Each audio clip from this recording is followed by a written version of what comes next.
Hai sobat saya semuanya, saya Dr. Tirta Wijaya. Di channel ini kita akan bahas berbagai masalah seputar kesehatan, dan pada kesempatan kali ini kita akan membahas mengenai leher bergaris 2 yang ada sejak lahir. Topik ini saya angkat karena banyak sekali komen dari para sobat sehat sekalian di video saya sebelumnya. Jadi waktu itu saya buat video yang menjelaskan mengenai makna leher bergaris 2. Karena waktu itu kan rame ya di TikTok, YouTube, Facebook, apalah, bahwa leher bergaris 2 itu artinya banyak rezeki. Leher bergaris 2 itu artinya sayang suami. Ada yang bilang karena nafsunya gede. Pokoknya macam-macam lah makna dari leher bergaris 2. Jadi saya menjelaskan apa sih makna leher bergaris 2 dari sisi kesehatan. Yang waktu itu saya bilang bahwa leher bergaris 2 itu tandanya kulit leher itu berkurang atau tidak elastis. Nah, ini bisa macam-macam. Kurang elastisnya itu bisa karena pengaruh usia, bisa karena kurang dirawat. Jadi kalau pakai skincare itu yang dipakai di muka doang, lehernya nggak kebagian, gitu ya. Terus ada yang karena paparan sinar matahari, karena terkena asap rokok, karena kurang tidur atau kebiasaan buruk yang suka nunduk-nunduk main gadget gitu ya. Terus ada juga karena faktor keturunan. Jadi banyak kemungkinan penyebabnya. Nah, komen yang masuk itu banyak yang bilang, tapi dok, saya leher bergaris 2 ini dari kecil, dari bayi. Nggak mungkin dong, masa bayi udah karena usia, atau nggak mungkin dok karena terpapar sinar matahari atau apa namanya baru lahir gitu kan. Terus ada juga yang nanya, orang tua saya itu elastis kulitnya, mama saya abis ngelahirin dia nggak kendor. Berarti kan saya keturunan yang elastis dong. Kenapa leher bergaris 2? Tolong jelasin. Oke, kita jelasin satu-satu ya. Jadi gini, yang namanya garis di leher itu sebenarnya boleh dibilang hampir semua orang tuh ada.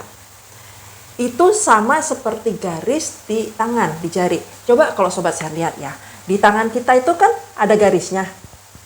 Rata-rata orang ada kan. Terus di sini juga ada kan, di sini juga ada. Sama. Di leher itu juga rata-rata ada. Nah, tapi yang saya maksudkan di video saya sebelumnya itu bukan garis yang seperti itu. Garisnya sama di situ lokasinya. Tapi kalau yang elastisitas kulitnya berkurang, garisnya itu dia sangat ketara, ngelendoy, kendor. Bukan garis yang seperti di sini, garisnya kenceng. Ya, saya kasih gambarnya deh biar jelas antara garis yang kendor, yang ketara, yang karena kulitnya kurang elastis, dengan garis yang saya maksud di leher. Nah, garis yang biasa itu terjadi karena sering dilipat. Nah, ini sama di tangan kita. Coba deh sobat sehat perhatiin. Kenapa garisnya adanya di sini? Kok bukan di daerah sini? Kenapa garisnya adanya di daerah sini? Kok bukan di daerah sini? Di leher juga gitu. Kenapa adanya di daerah sini? Kok bukan di daerah sini? Nah, itu karena kita sering bergerak, sering terlipat. Semakin sering terlipat, ya makin jelas garisnya. Nah, sedangkan area-area kulit yang tidak bisa terlipat, yang seperti ini kan nggak bisa kelipat nih sininya, ya nggak ada garisnya.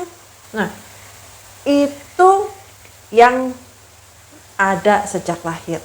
Kenapa? Karena sejak lahir kita itu lehernya sudah bisa ditekuk. Sejak di dalam kandungan itu sudah bisa ditekuk. Coba deh lihat foto-foto USG yang bayi yang udah agak gede ya, kan biar kelihatan posisinya.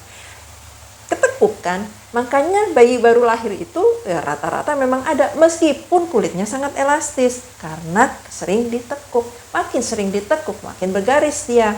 Nah, kalau itu orangnya gemuk, bayinya gemuk, anaknya gemuk, tekukannya makin dalam karena daerah yang ditekuk itu makin tebal.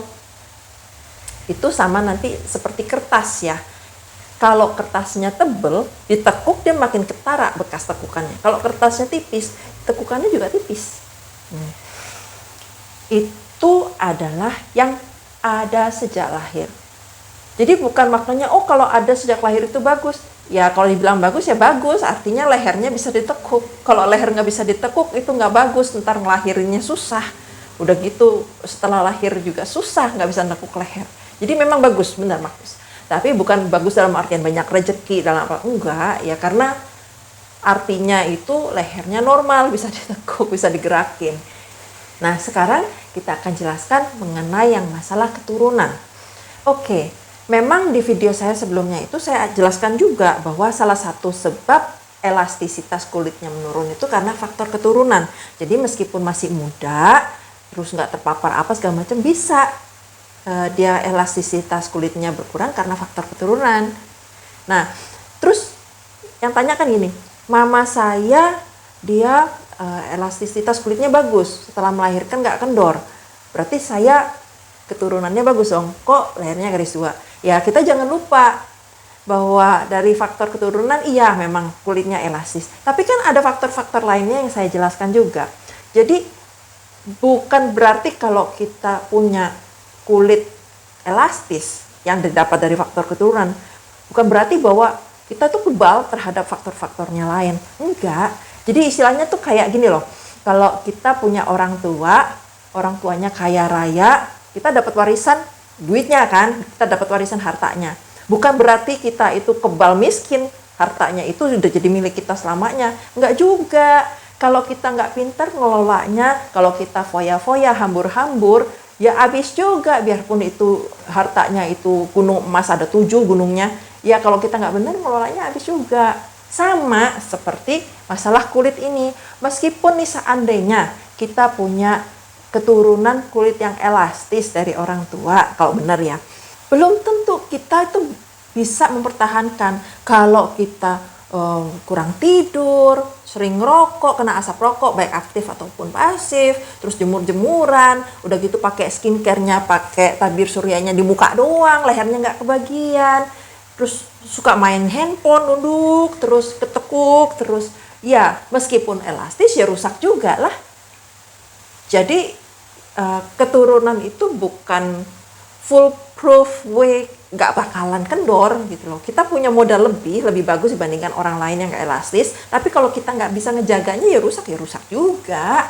Ya kalau contoh lainnya itu kalau dari sisi kesehatan, misalnya gini, kita keturunan lahirnya dengan kaki 2, tapi kalau kitanya nggak hati-hati, selebor, tukang melakukan aktivitas yang berbahaya, kalau patah tulang terus hilang satu, ya hilang kakinya. Kalau misalnya kena diabetes karena gaya hidupnya bermalas-malasan dan nggak jaga makan, terus diamputasi, ya biarpun kita keturunan kakinya 2, ya kalau diamputasi ya hilang gitu loh.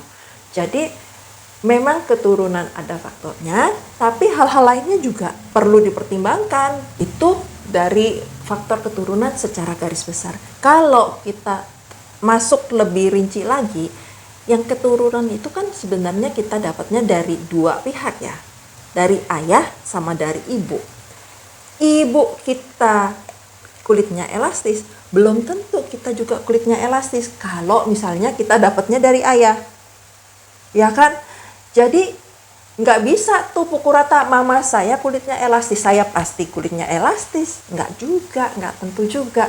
Itu ada yang namanya hukum herediter ya, penurunan sifat itu seperti apa. Secara garis besar kita dapat 2 nih, dari ayah sama dari ibu. Udah gitu kita lihat yang diturunkan itu sifatnya apa, apakah yang resesif atau yang dominan. Itu ribet lagi deh, mungkin kalau untuk ini akan saya buatkan video tersendiri yang membahas mengenai penurunan sifat. Jadi intinya pada mereka yang memiliki garis 2 sejak lahir, ya kalau dibilang bagus ya memang bagus karena artinya lehernya normal, bisa ditekuk. Tapi ya sebenarnya sama aja seperti yang secara garis besar. Ya bukan berarti bahwa keturunan leher elastis itu berarti bebas dari resiko. Meskipun memiliki keturunan dari orang tua yang lehernya elastis, ya memang bisa terjadi, masih ada aja kemungkinan seperti itu. Semoga penjelasan saya ini mencerahkan ya. Dan kalau Sobat Sehat suka dengan bahasan kesehatan semacam ini, bisa like video saya, subscribe di channel ini, dan aktifkan notification-nya supaya kalau pas saya upload video baru, Sobat Sehat akan dapat pemberitahuannya. Terus, kalau Sobat Sehat ada pertanyaan, boleh di komen aja. Nanti kita akan bahas di video-video berikutnya. Tapi jangan konsul, tanyanya yang sifat umum aja. Karena untuk konsul itu nggak bisa dibahas di forum yang sifatnya umum seperti ini. Ini adalah disclaimer saya.